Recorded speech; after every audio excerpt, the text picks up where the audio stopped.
Hello, everyone out there in podcast world. Hope you're having a wonderful day. You're listening to or watching the Service Business Mastery Podcast. I'm your host, Tersh Blissett.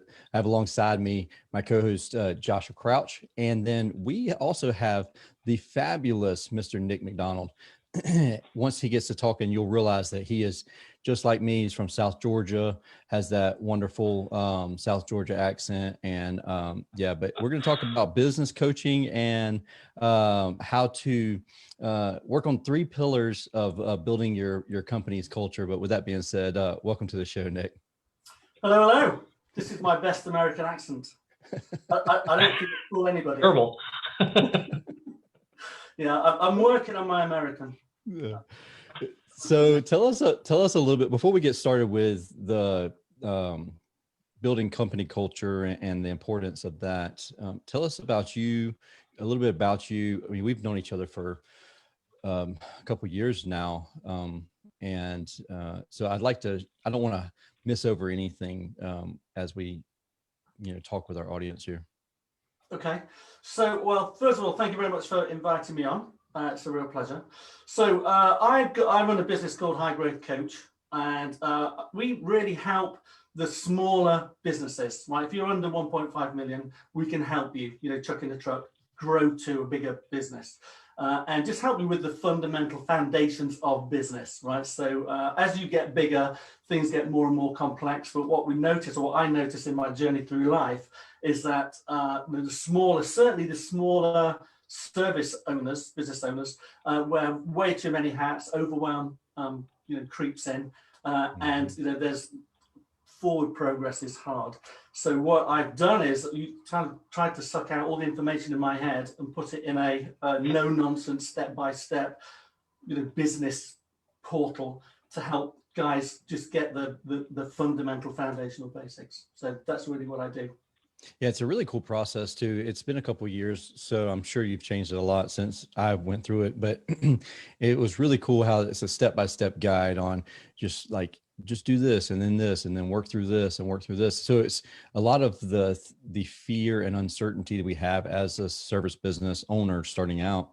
We just don't know what to do next. And it takes a lot of that fear out of the equation. So that's a really cool process, I believe. Yeah, I think it's the whole knowing what to do, like know where to start. I think that is the biggest thing. So there's a lot of people potentially aren't clear because they're just so muddled and so overwhelmed.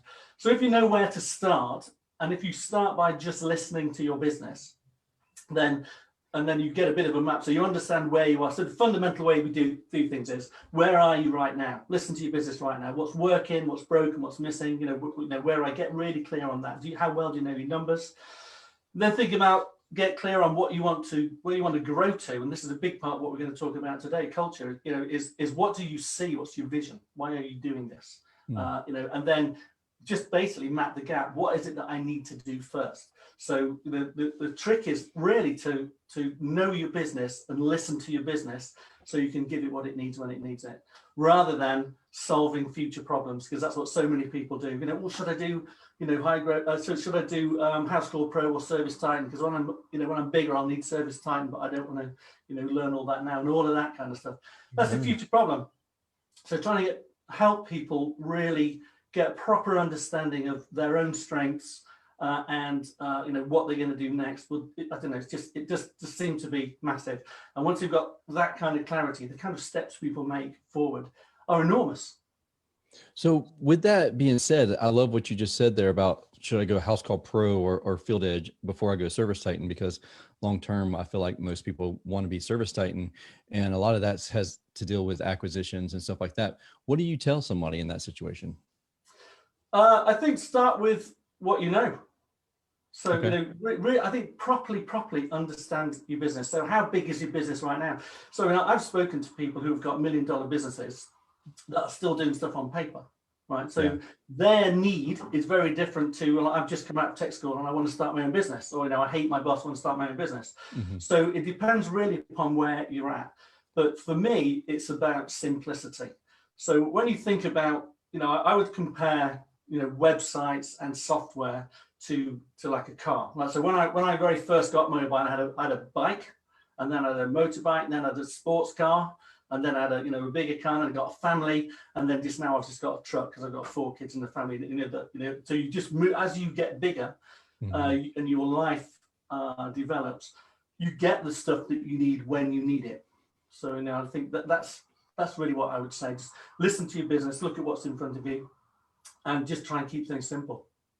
Yeah, I think that's a great point. Because that is so good. Well, Josh and I were talking earlier about this, and Josh, you can go into more detail about it. But we were just talking about how you, with Service Titan, you pretty much need a dedicated person, or you need somebody in the office full time. And even if you're at $1 million or maybe 2 million, you may not have that dedicated person. Otherwise, you could just fall flat on your face. But yeah, dive into that a little bit more, Josh.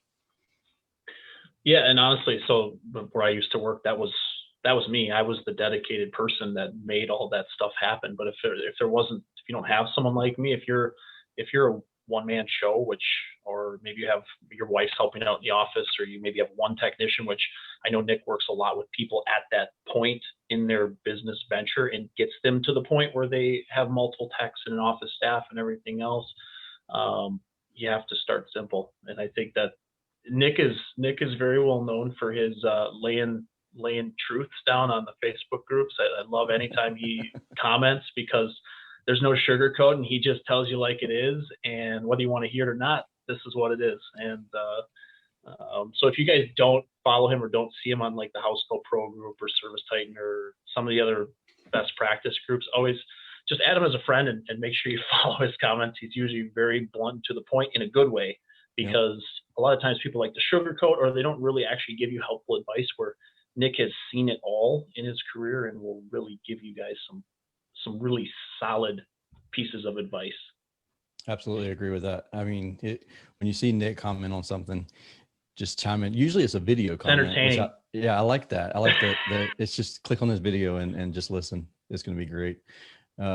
I guess with that being said, Nick, could you get us started in these pillars that you mentioned about? Yeah, okay, right. So culture is like a multifaceted, huge thing, right? And when you're chuck in a truck and you're thinking, I need to build the culture of my business, like, where do I start? You haven't got any people, so that's not necessarily, that's not a burning issue, but it is something to think about, like your why. So there's a few things around that.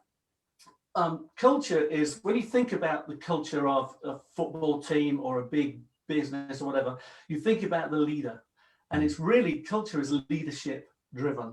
So it's trying to understand that and make sure that you are absolutely clear as the leader of your business. What is it that you want to build? What are you building? So there's, if you think about what you do, there's what you do, there's how you do it, and there's why you do it. So the what you do, that is your service. That's the stuff that you do if you're cleaning carpets, or if you're an HVAC technician, or whatever it is. That's the service that you offer. And then the how you do that. Now that is your standards. That's it. That is your service delivery standards, and how you hold yourself to account.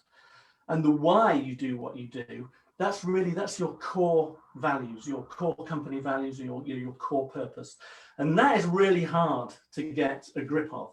But the why you do what you do, that's really what drives the culture. Because if you can find somebody that is in tune and is aligned with your why, your reason, the reason you want to be in business and that you want to serve, and what you want to bring to the marketplace, and also buys into the how, your standards, those two things together really drive the culture. So it's really important, properly important, even when you are chucking a truck, to think about, well, actually, if I'm building a business, and a lot of people say, oh, I want to have $1 million business, right? And then when they get into it, it's very different. But if you're wanting to grow, properly understanding why it is that you're doing it, what is your connection to the business, your connection to your customer base and your community, what's getting you out of bed every day. So properly understanding that is key. So as a leader, having absolute clarity on, having a vision, and these are our standards. When it comes to, why is that important? When it comes to recruiting someone, and I come to because recruitment is a bit of an issue, I think, at the minute, right? Well, it is for some people. If you can't talk freely and confidently about your future, your standards, your values, your goals, your vision and your mission of your business and where you're going, and you are chucking a truck, then it's going to be very difficult for me to buy into anything, right? Because I might be, as a technician, I might be looking for a career, whatever, and I'm not going to see that. Am I looking for a job? So properly understanding that and taking time to think that through will help you for sure, because it will help you, the culture of your company and the way that you want to approach your marketplace will help you with your company promise, with your guarantees and your promise. And just really, it is the key to what you do and what makes you different. So within those three things, right? So how do I do it, Nick? Well, it is tricky, but there's three kind of things. There's three things to consider. One is empowering your people, empowerment. That's a really key thing. And there's some key things that we can talk about in that.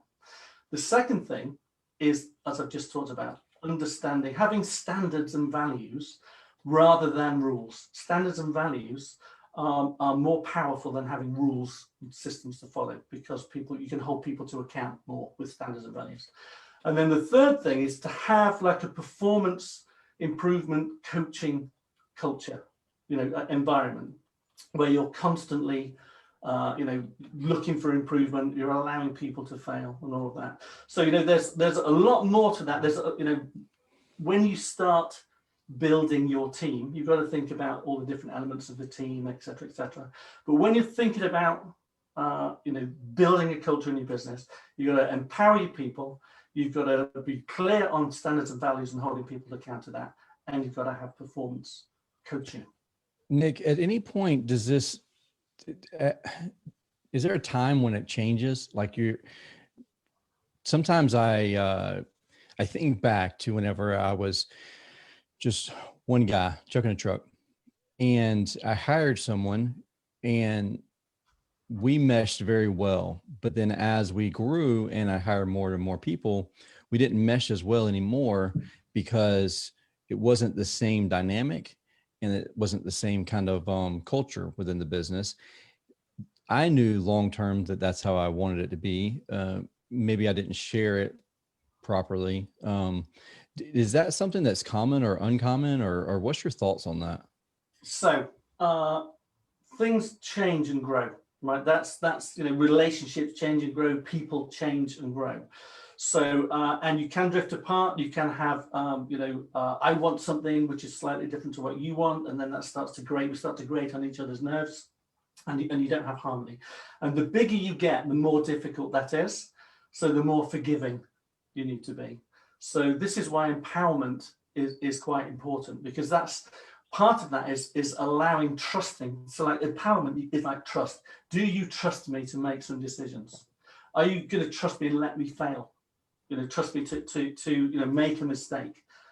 So as you grow, it is if you have the shared truth around what your purpose is of your business and the goal where you're going, it's a lot easier to stay together. Here's a good way to think about this, right? Especially as you're recruiting more and more people into your business, right? So it's quite hard. A lot of questions I get asked a lot is, I don't really know what kind of people that I need to be recruiting. Should I be recruiting, experienced people? Should I be recruiting new people? How do I even identify the culture? Because I'm not clear myself. And that's quite hard. It's quite hard to put it into words. So this is something that Starbucks did, and I think it's brilliant. And I would really recommend that you do this, right? So we think in pictures, and culture is leadership led. And we used to run a program for trainee managers and supervisors, and part of that training program was think about, so if you're an attendee on the course, on the program, think about somebody in your life that has had a massive positive influence in you. Just think about that one person. You maybe think about that person now yourself. Mm-hmm. I think, well, it could be a manager, it could be a regional manager, it could be a parent, it could be a teacher at school. What was it that who was that person? Can you identify that person, individual? And then draw a picture. But when you draw a picture of them, emphasize the characteristics about them that you valued. So if I'm a good listener, you might draw big ears. If I do stuff, I'll draw big hands. So when you start to do that, you start to identify what you actually value. So we did this exercise, and then this is the kicker, right? Just imagine, so you've just drawn this picture. Now just imagine if somebody else was asked to draw a picture of somebody that they've, a leader that's inspired them, and they drew you. Right? What would you want them to draw? And then you think about that. What do you want other people to think and believe about you, to follow you, so that you can influence them? And because that, the leaders in your business will they'll form or help to form the culture, because they're influencing people. So as you're recruiting people into the business, especially if they're being promoted upwards, get them to do that exercise, because we think in pictures. It's really, really simple. And then the final part of that is to say, right, now I've drawn, so just say, Tersh, I drew you. The final part of that is that I have to send that picture to you, call you up and say, hey, Tersh, I just wanted to know, did you know that? You really influenced me, and this is why. It's really, really, great. I got to say that during the last few years of my time at Starbucks, I got a lot of pictures. I got a lot of pictures from people. And it's an amazing thing to feel, and it just helps people as your business gets bigger.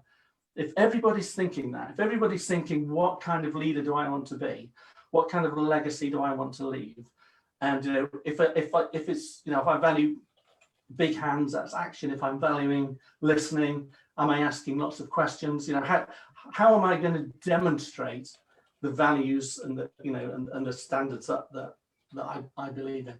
And so that is quite a good way to get a grip of what your team value, and also to hold themselves accountable to that.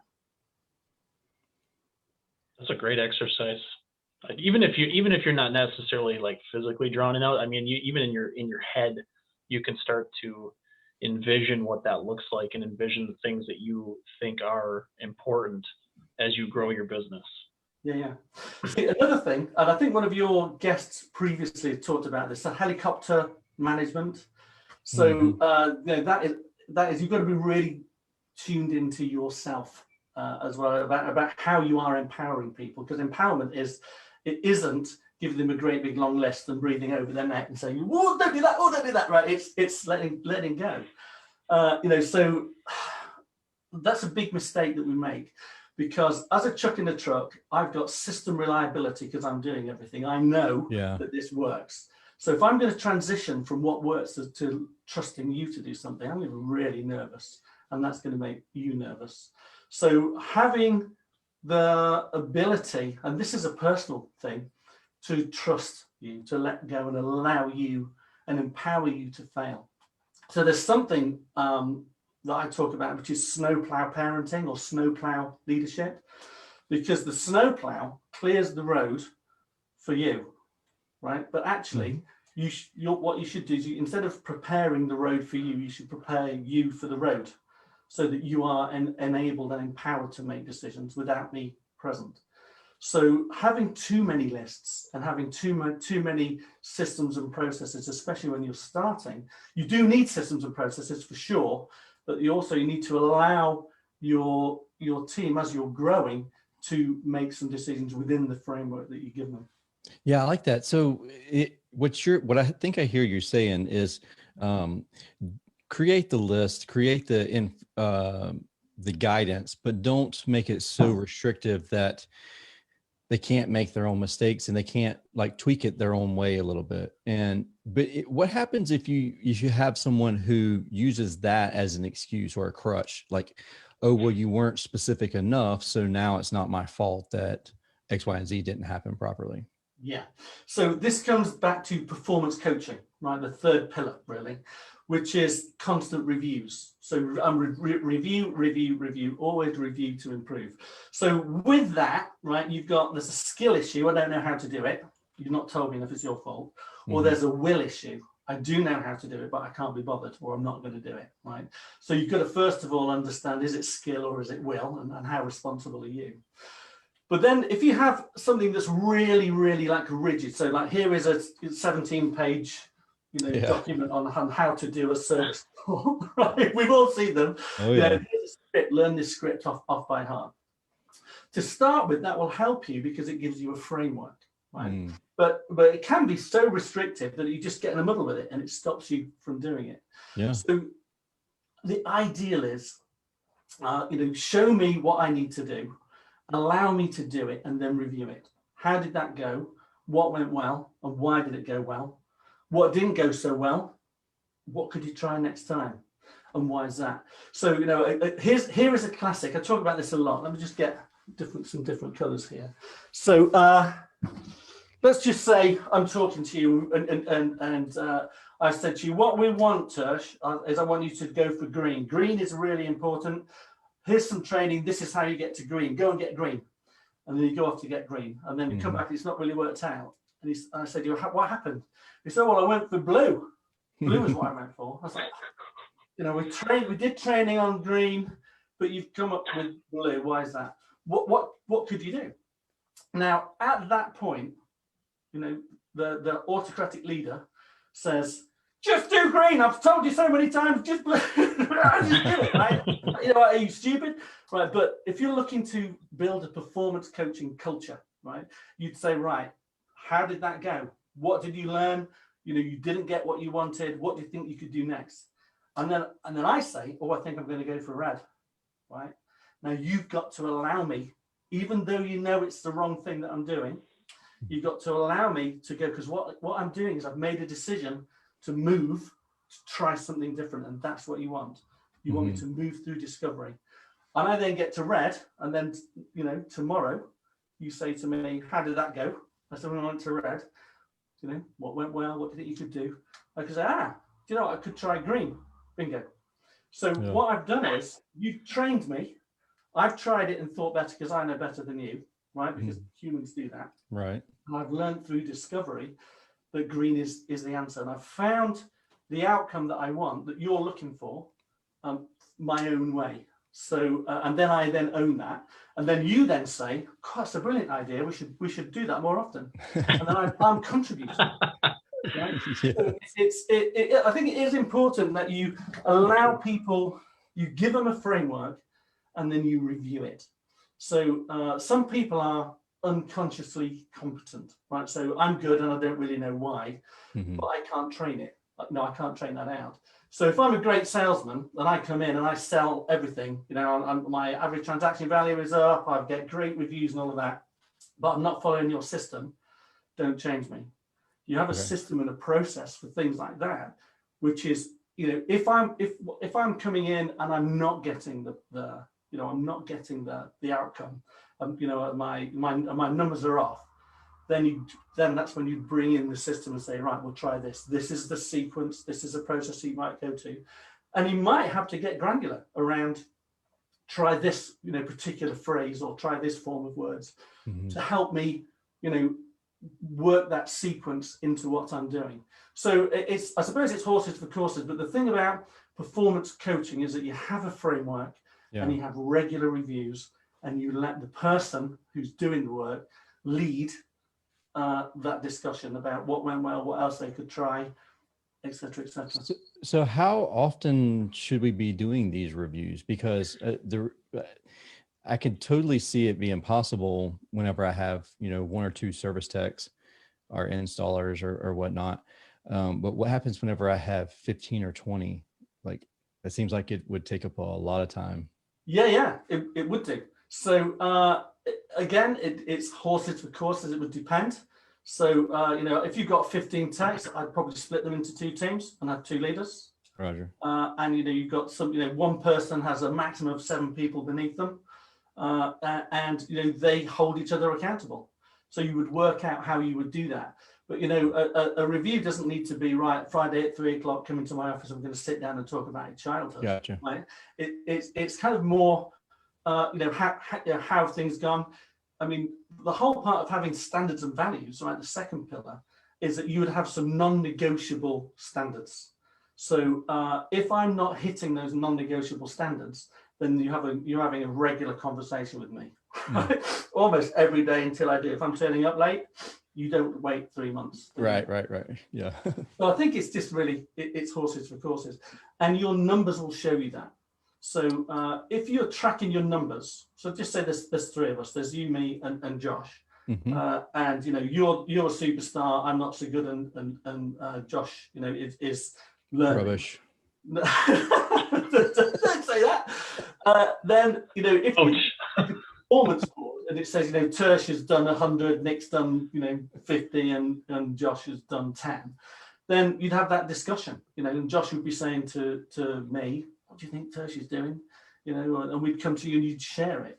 So having a performance coaching culture is you'd have like league tables up and an open conversation about, well, what am I doing? How can I learn from you? It's something not right. I'm trying hard, but I'm just not getting it.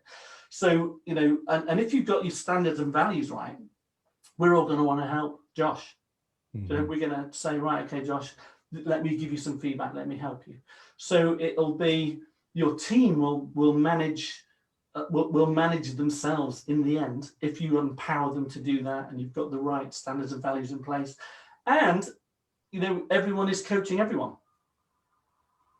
I love that. I think especially with the current, because we're kind of have like a mix of generations that are entering these companies. We don't have, it's not just the older generation in the trades anymore. We're trying to bridge the gap with the newer generation, and the newer generation, which is technically my generation, is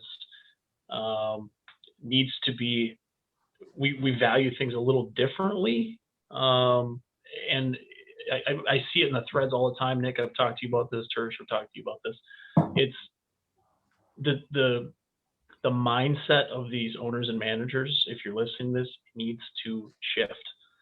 You guys, it's such a do what I say culture in the trades, instead of what Nick is talking about, letting people fail, letting them find their own truth, which most likely will end up being the truth that you told them in the first place. Just like your kids, you tell them don't touch the hot stove, they touch the hot stove and they realize you were right the whole time.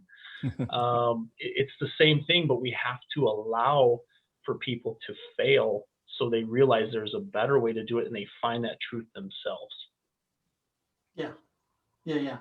I think when you're looking at that kind of thing and you're trying to build a culture with your standards and values, and you're empowering people, and we're coaching people, it's having that environment where people are heard. Right? Sometimes I just want to vent. Sometimes I just want to be heard. I'm not going to do anything, but just feeling heard. You've given me an extra 10 minutes and listen to me. That is enormous. That is, I've got to say that is enormous. And the whole, when you approach somebody, it's not you're a technician and this is your service technician. I'm going to fit. This is where you fit into my head, into the service technician thing. It's just like you got to look at the whole person. Everybody's got shit that they're dealing with. Everybody's got a life outside of when they're stood in front of you and working for you. So if you can embrace that and understand that and demonstrate that matters to you, then the amount of loyalty that buys you even or is afforded to you is just enormous, because you understand it. So I'll just tell you, I don't know how we're doing for time. I'll just tell you this dead brief story. A long time ago, when Adam was a lad, I've been promoted to like a senior department manager in a big clothing store, right? And I thought, this is it. Now people calling me Mr. McDonald. I'd arrived. And I had a team, and there was a girl in the team called Kelly, and she was a superstar, and she was 16. But every Monday morning I would have a sales meeting and she was never there. And I was like really irritated by this, because, I was on a mission. I've got my career to get sorted out, and she was a star player and she was never there on a Monday morning. So on a relatively quick time scale, got to the point where I was disciplining her, I was all over her, and we got to the point where I was going to dismiss her, right? So this was my non-negotiables. This is where you need to be careful with your non-negotiables. And it was like, right, okay, Kelly, you fired. I got somebody in from HR and I wanted to fire her, so you fired. That was it. Had the conversation. And she sat there and sat there. And the girl who I was with from HR had come down, said, is there anything else, Kelly? Is there anything that you're not telling us? Now, this girl's 16. And she said, Mr. McDonald, I'm 16 and living at home with my father, who is abusing me. And every Monday morning I'd go somewhere to see somebody help me deal with that. And I was like, oh, what? Yeah, you feel. So all I'd done, right? So I'd moved from literally hating this girl and wanting her out of my, because she was standing in my way of what I wanted to do. The first words out of my mouth were, how can I help you? No, I'm so how can I help you? And then, and like years later, I read Stephen Covey, 7 Habits of Highly Effective People. And in there, one of those habits is seek first to understand and then be understood. And that, that is, if you start out with that, I want to understand you, I want to help you, I want, you share with me what you want to share with me. I'm open enough to listen. I'm going to do what I can to help you grow as a person and understand that. And that was a really powerful lesson for me to learn when I was, I think I was 19, 54 now. Still get goosebumps when I think about it. Yeah. I mean, obviously that made a huge impact on you. For sure. Yeah. That's a great story, Nick. So when it comes to culture, for me, it is looking at your team as a, don't just compartmentalize them, so, people come to you and, like, I don't know, a middle-aged woman might come to you as a CSR. If they've brought up children, right, they're better organized than you are, I can tell you that now. So just looking at what are the skills that they can bring, and you can trust them. It's the whole empowering them, getting them to buy into your standards and the values that you want, and then allowing them to fail, but making sure you are coaching them and performance coaching them with regular reviews. And going back to your point, Tertiary, what you're saying, how often do you do this? Yeah. I suppose if it's brand new, I'm on call by call management, every single call. Yeah. And then, after 3 months, 6 months, it's let's have a review at the end of the day. Let's have a wash up call at the end of the day, every 2 days, every month. And let's have a Friday morning, sales call. How did last week go? So it's all horses for courses, but as long as you are reviewing, I think before you trust, you've got to have that kind of system and process in place for your own sanity. Otherwise, you're abdicating responsibility rather than delegating it. And then that's So would you say you're saying call by call management? We do call by call management now with our dispatcher does the call by call management. You're saying that maybe myself should be doing a call by call management with this one particular person, or are you saying just change up some of the wording in our current call by call management? Right. If it's working and everyone's happy, then don't fix it. I would never say, if it's, don't try and fix something if it's not broke. Yeah. working. But if you could improve it somehow, call by call management is a brilliant thing, right? And if it's getting you results and consistent results, and your team are used to it and they like it, because there's a feedback thing as well. So, you can catch, if I've upset the customer, you can catch that on the call. So your CSR can phone and offer them freebies and all of that, right? So, it's the whole debriefing part of that is a great thing. But I think, that review. So, if you're doing call by call management with me, it's worth having the conversation, right? So, the call by call man, this is what I'm noticing. Your numbers are up. When we have the conversation, you're all over it. Do you feel that you need this kind of support? Mm-hmm. Or do you see it that you're breathing down my neck, making sure that I'm delivering, service compliance? So, what is it? Are you the big bad wolf watching over me, or are you supporting me and helping me? What's the tone of that conversation? And what does the recipient feel about that? And, what are the results? So, so it's kind of a bit multifaceted because, for instance, going back to, me on 50 and Josh on 10, you want to talk to both of us because we've both got opportunity.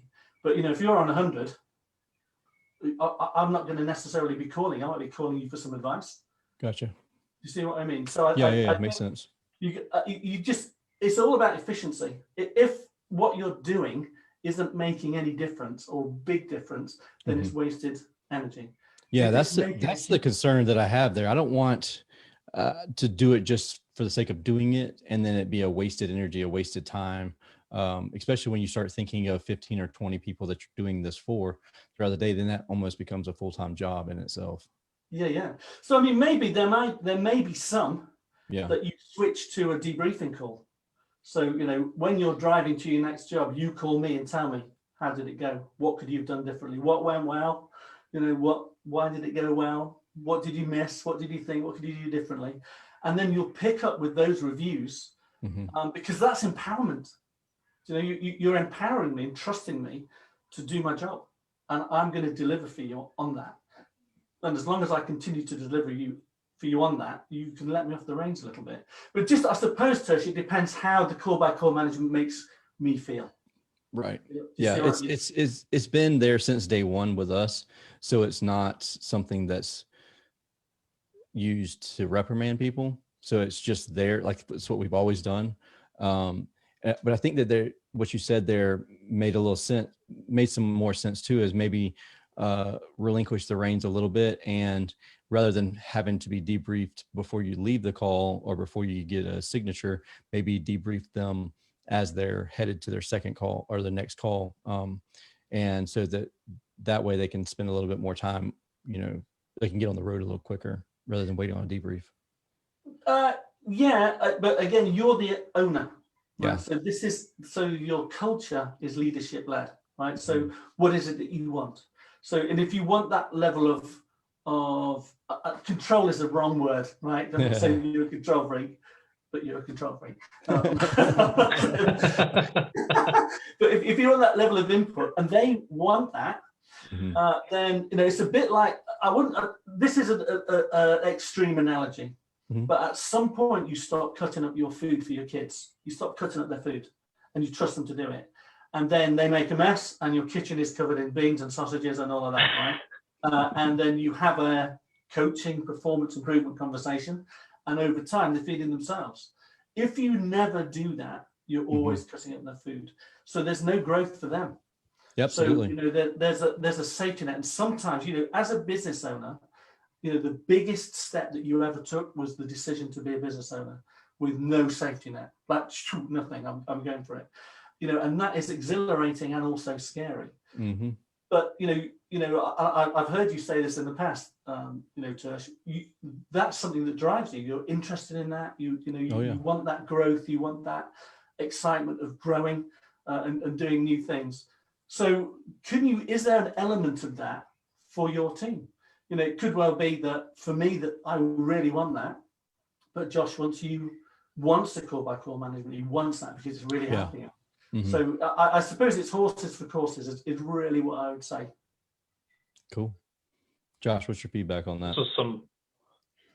This was some super valuable information. If you guys when this episode actually goes on the podcast side where it's just audio, you guys should come back to the Facebook group and watch Nick, because Nick, you can tell he is super, super passionate about what he does. He's all red in the face and his arms are flying everywhere. He's ready to throw down. So, but no, guys, if any of you guys listening are looking for guidance on your business, or maybe you just maybe you don't know if you need guidance on your business, Nick is exclusively HVAC, right, Nick? At the moment, I am, yeah. Okay. So if you have an HVAC business, reach out to Nick, have a conversation with him, because I know I have learned a ton from him over the last several years. I'm sure Tersh can agree with that. And I know he's helped hundreds, if not thousands, of people just with his comments and some of the groups and stuff about. He's super, super knowledgeable guy. He's been around the block and knows what he's talking about. So that's my ringing endorsement for you, Nick. I'm really glad that we got to have you on the show and see you in your element. You were bringing fire today. There we go. We've overrun. I'm really sorry. So. No, you're good. You're good. 100%. Where is the best place for people to get to know you and learn more about you? Well, highgrowthcoach.com is my website. So I've got loads of information on my blog. I've got some free training in there as well. My program is now shifting it into a membership. So instead of spending thousands of dollars, it's like a few dollars a month. You can sign up for that and have a look at it. So highgrowthcoach.com is probably the best place to do it. And make friends with me on Facebook. That's probably a good thing. So Cool, I've said those two things. Well, I appreciate it. I know Josh appreciates it, and so do our listening audience. We appreciate you coming on the show today. Thank you so much for coming today, Nick. Well, thank you for having me. Yeah, absolutely. And like he said, if anybody has any questions, wants to connect, learn more about Nick and his entire program, highgrowthcoach.com is his website, and that's where you can connect with him. If you have any questions for Josh or I, feel free to message us. Facebook, Instagram, we're everywhere. And we'll put all that contact information in the show notes. But with that being said, I hope you have a wonderful and safe week. And thank you again for listening to or watching this episode of the Service Business Mastery Podcast. It is a podcast focused on service business owners, managers, and technicians who are considering becoming business owners themselves. I hope the whole goal with this episode and every episode is to help you learn something that you didn't even know that you needed to know. And I hope we were able to do that today. So with that being said, I hope you have a wonderful and safe week. See you.